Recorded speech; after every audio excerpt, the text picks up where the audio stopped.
Alright, you guys, you can see that that's the dashboard here. And I've already got this out. And you can hear that dingy. Let me show you how to get rid of that while you work on the car. First of all, you can kind of see, I don't know if that shows up, but that's it says FedEx. It's a 16-foot van. Now inside we've got this thing, and the fuse box, and if you actually go to the trouble, you can pull that. You can separate the fuse box into two pieces, and that way you can get it out easier.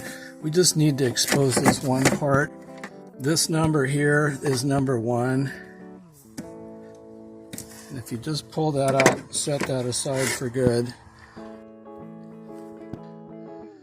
But you should be able to see that which is flopping around mates to the back of this thing here, and it's just, and I don't know if somebody put these on or if that's supposed to be like that, but it just wasn't making good enough connection, and so that kind of just jiggled loose. And there were 4 little screws that I could never figure out the right size, but they go in here and here and here and here. That's what holds it in. And as soon as I pulled 3 of those out, it still didn't work. And when I pulled the 4th one out, the panel came on. So obviously it's just not mating properly. Now on the other videos I saw, this was all an umbilical and came out, you know, pulled out in here and kind of snapped into the back of this thing.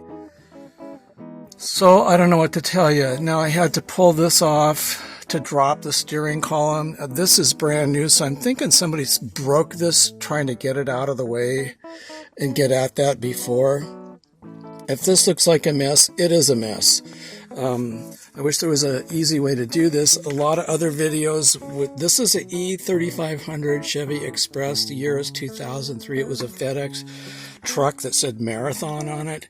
Anyway, this panel works. It works fine if you make sure that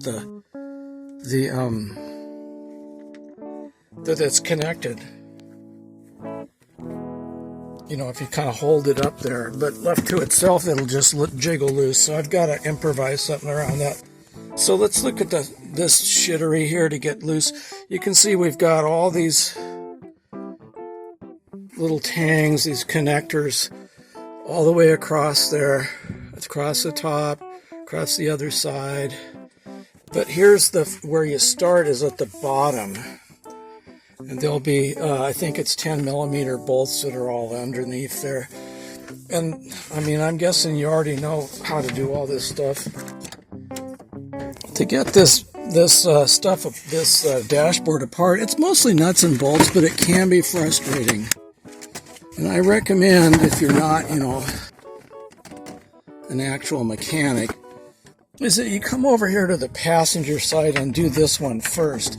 And what you're going to do is you're going to go underneath, and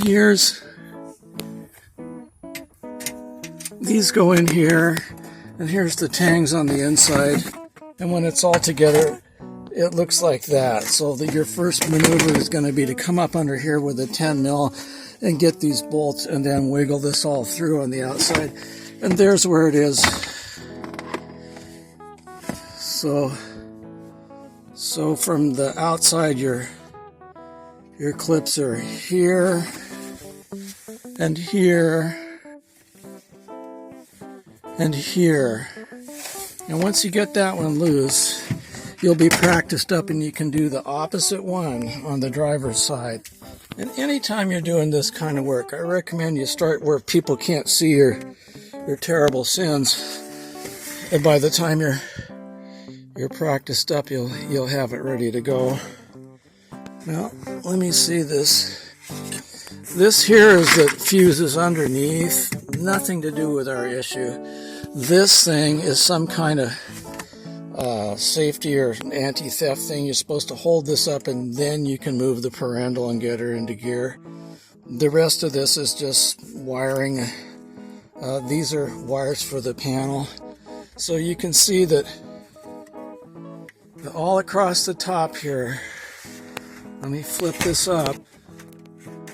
Now, on the other videos I watched, none of this was necessary. You just drop the steering column, reach in there, and take the unit out.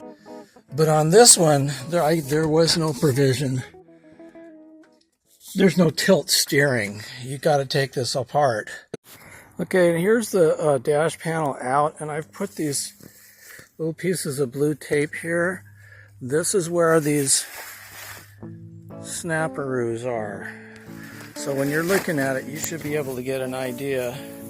It was real obvious when I got into this that I was not the first person to ever try this. I should be able to see the whole thing right there. So that's what you're up against.